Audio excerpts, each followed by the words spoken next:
Vaks do të thot kundër të gjitha vaksinave. Shqiponjat nuk bëjnë vaksina, arrojnë 300 vjetë. Arintë nuk bëjnë vaksina në pyll. Ushrit nuk bëjnë vaksina, as luanët nuk bëjnë vaksina. Vetëm njerëzit bëjnë vaksina dhe këta shkencëtarët kanë dalë mbi atë që ka krijuar këtë kompjuter të mrekullueshëm biologjik si që janë njerëzit. Tashi, mjekësia alternative është shumë e fuqishme se sa mjekësia që këta i thonë shkencore. Mjekësia shkencore ka bërë shumë hapa përpara për njerëzimin dhe kombinimi i mjekësisë alternative me mjekësinë shkencore mund të krijojë një profilaksi shumë të mirë të njerëzve. Kush është e mirë sipas meje në mjekësinë shkencore? Janë analiza. Ti bën analiza dhe shikon se çfarë probleme shken trupin tënd. Bën analiza të llojeve të ndryshme.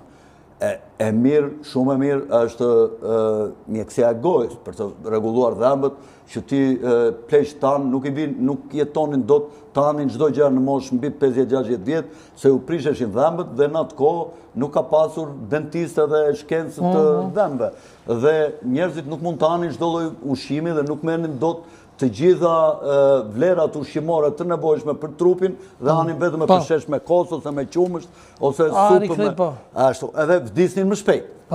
Por ama ata që kishin dhëmbë dhe ata që kishin shëndet të mirë ronin nga 120 vjet, nuk kishte kancera. A rikthehemi tek tema? Tashi e kam fjalën këtu. Arjanit Thamniku ka pasur njeriu e vet smur me autizëm, e ka sjellë në Shqipëri dhe siç e di unë, ata ja kanë shëruar me këtë smundje, me autizëm. Dhe Arjaniti e mësovi. Dhe nuk është në një shkencë madhe kur ty të thonë me këto 2-3 ilaçe shërohet autizmi.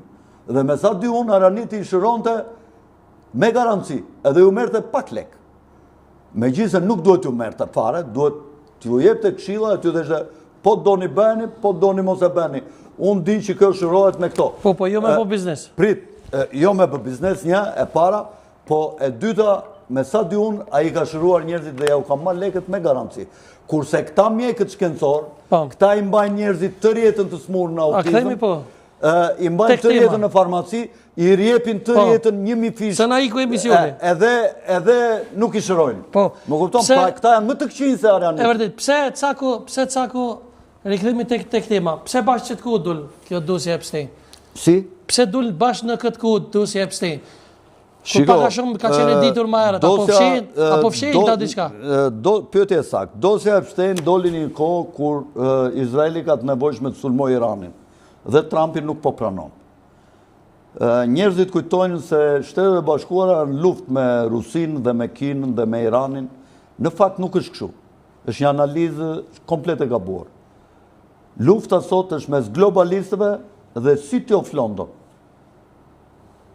Do me thënë mes globalistëve të City of London dhe antiglobalistëve, nacionalistëve. Dhe nacionalistë janë Trumpi, Putini, kinezët dhe Irani. Dhe unë mendoj që Amerika nuk do ta sulmoj kur Iranin, sepse Irani është në boshtin antiglobalist si që është dhe Trumpi me Shtetet e Bashkuara. E pse i kanë nxjerrë këtë dosje të Epstein? Tashi dosjen e Epstein e kanë nxjerrë që t'i bëjnë presion Trumpit, sepse dhe Trumpi mund të jetë atje i përfshirë, se dhe në çfarë niveli nuk e di. Se Trumpi është marrë me ato sfilatat e femrave të bukura. Ka qenë i përfshirë me dhajnë këtë dosje? Po, ai ka qenë mik me Epsteinin.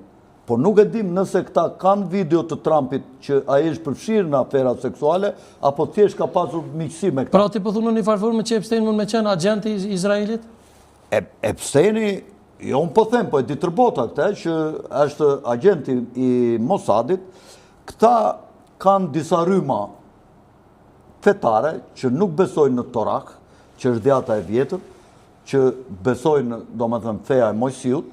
Torau është libri që e zbriti Mojsiut. Torat e vratë, po. Kur zbriti, kur ishte në mal, ju shfaq Torau, dhe kur zbriti, ja u tha këtyre Torën, dhe më pas e shkrojtën.